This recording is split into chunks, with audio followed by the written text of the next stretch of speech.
Well, a change in state law makes thousands of Marylanders newly eligible to vote just in time for this year's election.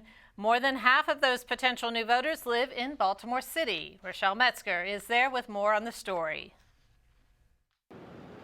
If you're out of prison, you can now cast a ballot in Maryland. A new state law takes effect today, and some recently released felons gathered outside the Baltimore City Board of Elections to register to vote, some for the first time.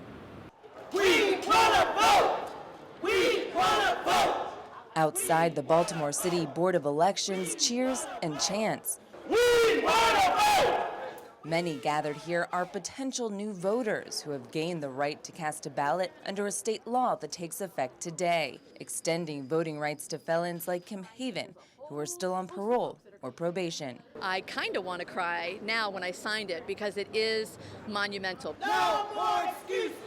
Perry Hopkins has a long criminal record, but has come out the other side. Now a community activist who led the campaign to restore the franchise to felons unable to vote because of past criminal convictions. I finally get a chance to take part in history, not only here in Maryland, but I get a chance to vote for the president for the first time in my life. The effort was nearly derailed after legislation passed last spring was vetoed by Governor Larry Hogan. Hogan argued that people should finish their sentences before regaining all of their rights. The General Assembly overturned the veto last month. At this point in my life, all I want to do is be a part of the community.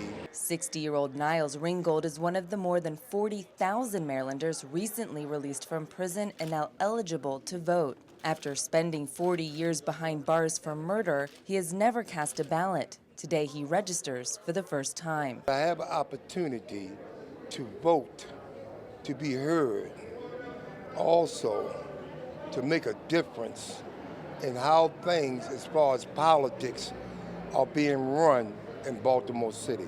A similar voter registration event is being organized in Prince George's, though a date has not been set. County NAACP officials say it'll take place in the next 2 weeks. From Baltimore City, Rochelle Metzger, CTV News. And the voter registration deadline is April 5th. Maryland's primary election is April 26th.